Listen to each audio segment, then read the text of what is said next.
Ready start. महोदय, यहाँ यह उल्लेखनीय है कि शीत युद्ध की समाप्ति व समाधान एशिया की घटनाओं तथा अफगानिस्तान से सोवियत सेना की वापसी से ही हुआ है। अफगानिस्तान में लंबे अरसे तक चला युद्ध सोवियत संघ के अस्तित्व के लिए कष्टदायी और मुश्किल हो गया। इस भयावह युद्ध से सोवियत सेनाओं की वापसी से अनेक घटनाओं ने जन्म लिया, जिनकी परिणति शीत युद्ध की समाप्ति से हुई तथा जिसमें जर्मनी का एकीकरण तथा सोवियत संघ का विघटन शामिल है। संक्षेप में शीत युद्ध का और इस तनाव का एशिया की एकता पर दूरगामी प्रभाव पड़ा। एशिया के सभी देश यह चाहते थे कि क्षेत्र में शांति बनी रहे।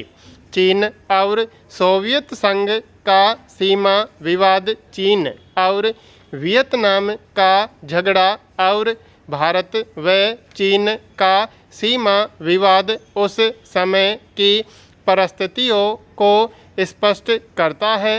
इस तरह से पाकिस्तान पूरी तरह से थाईलैंड और फिलीपींस के साथ अमेरिका के खेमे में चला गया था। जापान अपने आर्थिक और व्यापारिक संबंधों के कारण पश्चिम के देशों में सामीप्य स्थापित कर रहा था।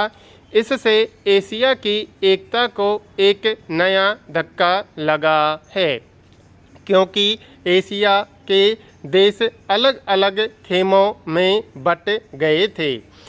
1960 के दशक में एक नया मोड़ आया जब शीत युद्ध के समय में आसियान के नाम से एक नए गुट का प्रादुर्भाव हुआ। इससे दक्षिणी पूर्वी एशिया के देशों में नए आर्थिक और सुरक्षा संबंधी प्रयास किए गए। इन देशों में सांस्कृतिक एकरूपता की वजह से भी एक नए गुट ने जन्म लिया, लेकिन यह कहना कठिन होगा कि इन दक्षिण पूर्वी एशियाई देशों से समूचे एशिया की पहचान या एकता बनाने में सहायता मिली है या उससे धक्का लगा है, क्योंकि इन देशों ने अपनी नीति बहुत स्पष्ट नहीं की और केवल अपने ही गुट के अंदर भूमिपुत्र नीति को जन्म दिया। भारत भी अब आसियान का सहयोगी सदस्य बनने जा रहा है।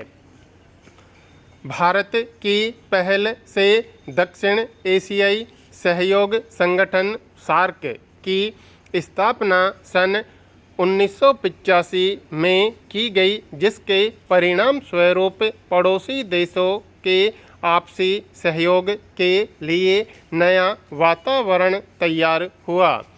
यह प्रयास शनय शनय उपयोगी रूप लेता जा रहा है, जो एशिया की पहचान बनाने की ओर महत्वपूर्ण कदम है। व्यापार, निवेश, तकनीकी ज्ञान, संचार माध्यमों में बढ़ोतरी ने विश्व गांव के विचार को भी पैदा किया। बढ़ते हुए व्यापार, निवेश, संचार एवं विज्ञान की आधुनिक तकनीकों ने पूरी दुनिया में एक दूसरे पर निर्भर रहने के नए विचारों को जन्म दिया। अंग्रेजी भाषा, हॉलीवुड, कंप्यूटर्स और उपभोक्ता संस्कृति ने पूरे विश्व को प्रभावित किया, जिससे देशों में फासले कम हुए। संस्कृति और सभ्यता भी प्रभावित हुई। हो सकता है कि इसके अच्छे परिणाम न हों, ऐसी भी आशंका की जाती है। उदाहरणतः जापान दूसरे महायुद्ध तक अपनी संस्कृति और सभ्यता व संयुक्त परिवार जैसी आधारभूत सामाजिक मान्यताओं को केवल अपनाए हुए नहीं था, बल्कि उससे चिपटा हुआ था। लेकिन जापान जैसे सभ्यता वाले देश भी यूरोप के प्रभाव से बच नहीं सके।